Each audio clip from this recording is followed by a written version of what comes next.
Welcome back children. We are going to see a journey by train prose-ல இப்போ நம்ம book back evaluation பார்க்க போகிறோம். So உங்களுக்கு page number 83ல discuss and answer இருக்கு. First question, why did the train stop in the middle of the forest? The answer is, the train stopped in the middle of the forest as the railway ended there. என்ன கேட்டிருக்காங்க, எந்த இடத்துல ஏன் வந்து middle of த ஃபாரஸ்ட்டில் நின்றுச்சு அப்படின்னு கேட்டிருக்காங்க. ஏன்னா அதுக்கப்புறம் வந்து ரயில்வேஸ் அப்படிங்கிறது இல்லை, ஸோ தட் அந்த இடத்துல ஸ்டாப் ஆச்சு அப்படின்னு சொல்லி நம்ம ஆன்சர் பண்ணியிருக்கோம். Second question, why was Sir Francis angry? Sir Francis எதனால் கோவப்பட்டார்? Sir Francis was angry as he was not informed of the unfinished railways இருக்குது அப்படிங்கிறத அவருக்கு ஏற்கனவே இன்ஃபார்ம் பண்ணாமல் இருந்ததுக்காக அவர் வந்துட்டு கோவப்பட்டார். பேஜ் நம்பர் 85ல் இருக்கிற டிஸ்கஸ் அண்ட் ஆன்சரில் which mode of transport did Fogg choose? எந்த மாதிரியான டிரான்ஸ்போர்ட்டை ஃபாக் வந்து சூஸ் பண்ணார் அப்படின்னு சொல்லி கேட்டிருக்காங்க. So Fogg choose elephant as the mode of transport. எலிஃபண்ட்டை தான் வந்து அவர் மோட் ஆஃப் டிரான்ஸ்போர்ட்டாக சூஸ் பண்ணார். Second question, did he hire Kiouni why? No, he did not hire Kiouni why. Owner did not accept the offer. அவங்க வந்து ஃபஸ்ட்டே வந்து ஹையர் பண்ணாங்களா அப்படின்னு கேட்டிருக்காங்க. ஏன்னும் கேட்டிருக்காங்க. ஃபஸ்ட்டே வந்து அவங்களால அந்த கியோனியை வந்துட்டு வாங்க முடியல, ஏன்னா அவங்க ஓனர் வந்து ரெஃப்யூஸ் பண்ணிகிட்டே இருந்தார் இல்லையா, அக்செப்ட் பண்ணவே இல்லை. So that. Third question, why was the elephant owner happy with the deal? ஏன் வந்து எலிஃபண்ட் ஓனர் இந்த டீல் வந்து ரொம்ப ஹாப்பியாக அக்செப்ட் பண்ணார் அப்படின்னு கேட்டால், த elephant owner was happy with the deal as he got 2000 pounds which was a hefty amount. ரொம்ப பெரிய அமௌண்ட்டு. இந்த எலிஃபண்ட்டுக்கு இவ்வளோ அமௌண்ட்டா அப்படின்னு சொல்லி கேட்குற அளவுக்கான அமௌண்ட் வந்து அவருக்கு கிடச்சது இல்லையா. ஸோ தட் ஓனர் வந்து வெரி ஹாப்பி.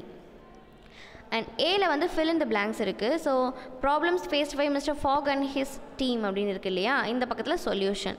இப்போ ஃபஸ்ட்டு கொஷனில் என்ன இருக்குது, the train stopped in the middle of the forest அப்படின்னு இருக்குது. ஸோ அதுக்கு ஆன்சர் என்ன அப்படின்னா, எதுக்காக அவங்க இன்னொரு டிரான்ஸ்போர்ட்டை வந்து அவங்க ஆல்ட்ரேட் பண்ணணும் இல்லையா, அதனால். ஸோ ஃபைண்ட் ஆல்டர்னேட்டிவ் டிரான்ஸ்போர்ட்டேஷன் அப்படிங்கிறது தான் இங்கே ஆன்சர். தே குடென்ட் ஹையர் த எலிஃபெண்ட்.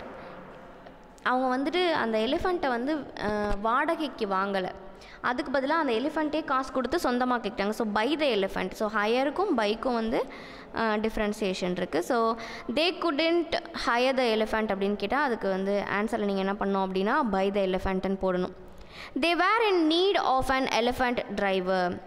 இப்போ எலிஃபண்ட் டிரைவரையும் வந்து அவங்க வாங்கிக்கிட்டாங்களா, அவங்களுக்கு வந்து ஒரு எலிஃபண்ட் டிரைவர் வந்து தேவைப்பட்டுச்சா அப்படின்னு கேட்கும்போது ஹையர் பண்ணாங்க. ஹையர் டிரைவர், ஒரு டிரைவர் வந்து வந்தால் நல்லாயிருக்கும், உனக்கும் நான் அமௌண்ட் தரேன் அப்படின்னு சொல்லி அவனை வந்து ஒரு வாடகைக்காக கூப்பிட்டுக்கிட்டாங்க.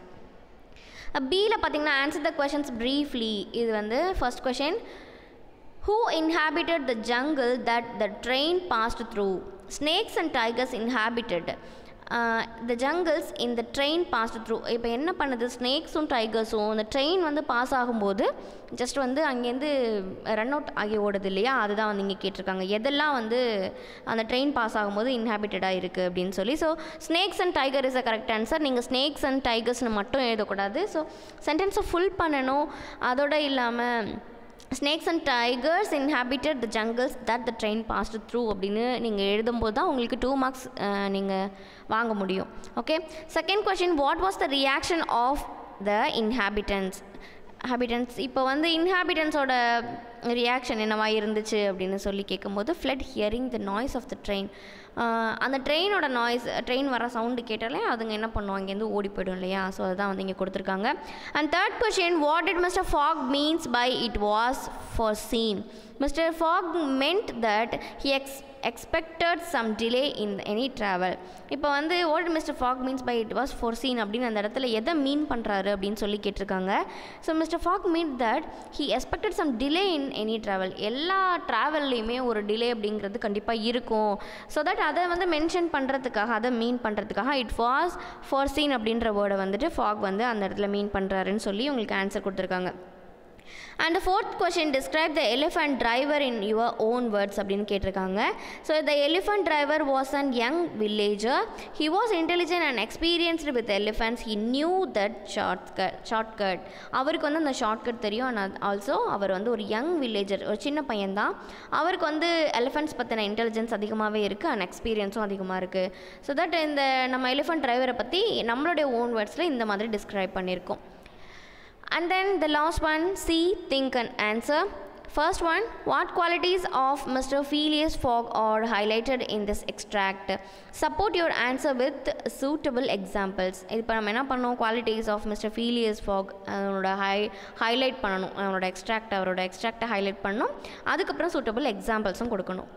Okay, answer is Mr. Phileas Fogg is optimistic. He did not worry about the delay in his travel. He is ready to go on foot. He paid 2,000 pounds and he bought an elephant. He is not discouraged by any obstacle. He is hopeful. இப்போது இதில் என்ன இருக்குது அப்படின்னு கேட்டிங்கன்னா, mister ஃபீலியஸ் fog அப்படின்றவர் எதை பற்றியுமே கவலைப்படலை. அவருடைய ட்ராவல் டிலே ஆனதுக்காகவும் அவர் கவலைப்படலை. அவர் வந்து காலால் கூட நடந்து போவேன் அப்படின்னு சொல்லி நினச்சாரு. அப்புறம் வந்து 2,000 பவுண்ட்ஸை வந்து அவர் வந்து ஸ்பெண்ட் பண்ணார். ஒரு எலிஃபண்ட் வாங்கினார். அவருக்கு நிறைய ஆப்ஸ்டாக்கிள்ஸ் இருந்தாலும் அது எதுவுமே டிஸ்கரேஜ் பண்ணலை. ஸோ ஹீ இஸ் ஹோப்ஃபுல் அப்படின்னு இருக்கு இல்லையா. இதை வந்து நம்ம 5 பாயிண்ட்ஸாக எழுதணும். D. Fill in the blanks with correct travel words. Travel words வந்து நம்ம இங்கே மார்க் பண்ணணும் அப்படின்னு சொல்லியிருக்காங்க. அந்த blanksல fill பண்ணணும். Okay, to make travel convenient we must dash tickets well in advance. என்ன பண்ணணும், டிக்கெட்டை வந்து நம்ம புக் பண்ணுவோம். ஸோ புக் அப்படிங்கிற ரெட் கலரில் நான் ஹைலைட் பண்ணியிருக்கேன் இல்லையா. ஸோ புக் அப்படின்றத நீங்கள் எழுதிக்கோங்க. தென் we have to dash our things dash our trip. என்ன பண்ணுவோம், அடுத்தது திங்ஸை பேக் பண்ணுவோம். ஸோ செகண்ட் டேஷில் பேக் அப்படின்னு எழுதிக்கோங்க. அண்ட் ட்ரிப்புக்கு வந்து நம்ம வந்து ஒரு பிளான் பண்ணுவோம் இல்லையா, அந்த ஸ்கெடியூல் வந்து பிளான் பண்ணுவோம். இன்றைக்கி போகிறோம், இன்றைக்கி இங்கே போகிறோம், இன்றைக்கி ஃபுல்லாக இங்கே ஸ்பெண்ட் பண்ணுறோம், இங்கேருந்து இப்போ கிளம்புறோம். அந்த மாதிரி ஒரு ஸ்கெடியூல் பிளான் பண்ணுறது தான் வந்து தேர்ட் டேஷில் நம்ம ஃபில் பண்ணணும். ஸோ தேர்ட் டேஷில் ஸ்கெடியூல் அப்படின்னு நீங்கள் ஃபில் பண்ணிக்கோங்க. we have to reach the railway station dash station அப்படின்ற இடத்துல railway station in time and dash the train in order to dash our destination. இப்போ ஃபோர்த் டேஷில் ரயில்வே ஸ்டேஷன் அப்படிங்கிறத நீங்கள் மார்க் பண்ணிக்கோங்க. அண்ட் ஃபிஃப்த் டேஷில் போர்டு BOARD போர்டு அப்படிங்கிற வேர்டை நீங்கள் ஃபில் பண்ணிக்கோங்க. And order to reach our destination, கரெக்டாக இந்த டயத்துக்கு புக் பண்ணி இப்படி போனால் தான் மட்டும்தான் நம்மளுடைய டெஸ்டினேஷனில் நம்ம இன் டைமுக்கு ரீச் பண்ண முடியும். இந்த இடத்துல நம்ம ஆன் டைம் அப்படின்றத மென்ஷன் பண்ணக்கூடாது. ஸோ இன் டைமுக்கு ரீச் பண்ண முடியும். ஸோ லாஸ்ட் டேஷ், அதாவது சிக்ஸ்த் டேஷில் நீங்கள் ரீச் அவர் டெஸ்டினேஷன்னு போட்டுக்கோங்க. And then last one, match the phrasal verbs with their meanings. Phrasal verb with their meanings இப்படி இந்த இடத்துல கொடுக்கும்போது phrasal verbனா என்னென்ன எங்களுக்கு தெரியாது, அப்புறம் நாங்கள் எப்படி மீனிங் வந்து புரிஞ்சுக்கிறது அப்படின்னு நீங்கள் கேட்பீங்க. ஸோ ஆன்லைனே நமக்கு போயிட்டு இருக்காது இல்லையா. ஸோ நீங்கள் ஆஃப்லைன் வரும்போது உங்களுடைய கிளாஸில் ஃப்ரேசல் வெப் வந்து என்ன அப்படிங்கிறத நாங்கள் உங்களுக்கு எக்ஸ்பிளைன் பண்ணுவோம். அப்புறம் கிராமர் டாபிக் வரும்போதும் ஃப்ரேசல் வெப்னா என்ன அப்படிங்கிறத எக்ஸ்பிளைன் பண்ணுவோம். ஸோ இது மேட்ச் த ஃபாலோயிங் அப்படின்றதுனால இதுக்கான ஆன்சர்ஸ் வந்து நீங்கள் மார்க் பண்ணி வச்சுக்கோங்க புக் பேக் எவாலுவேஷனில். So first one set out அப்படின்னா to begin a journey. So நான் எங்கே வந்து உங்களுக்கு ஆப்ஷன் போட்டிருக்கேன் அப்படின்றது உங்களுக்கு தெரியும். So to begin a journey. Pickup means to get someone from a place, இதுதான் வந்து pickup. So last one sixth ஒனுக்கு ஆப்போசிட்டில் இருக்கு இல்லையா, அங்கே பிக்கப்புக்கு 2 போட்டுக்கோங்க. And third one get away அப்படின்னா to go somewhere for a short break or holiday.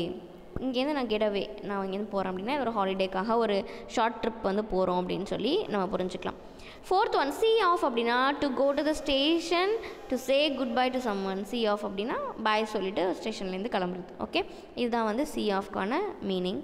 And get in to say good bye to someone. இப்போ வந்து அண்ட் கெட் இன் டு அப்படிங்கும்போது to enter a bus or train or a plane. இப்போ வந்து நம்ம ட்ரெயின்குள்ளே போகிறோம், இல்லை பஸ்ஸுக்குள்ளே enter ஆகிறோம், இல்லை பிளேனில் என்டர் ஆகிறோம் அப்படின்னா கெட் இன் டு அப்படின்ற வேர்டை நம்ம வந்து யூஸ் பண்ணலாம். And then last one get off அப்படின்னா to leave a bus train or plane. முன்னாடி நம்ம பார்த்தோம் get in to a bus train or plane அப்படின்னு பார்த்தோம். இது to leave, get off, get in டுக்கும் கெட் ஆஃப்க்கும் வந்து டிஃப்ரென்சியேஷன் புரிஞ்சுக்கோங்க. So to leave a bus a train or plane. Okay, this is the end of our video. We will see in the next video. Bye bye. Thank you.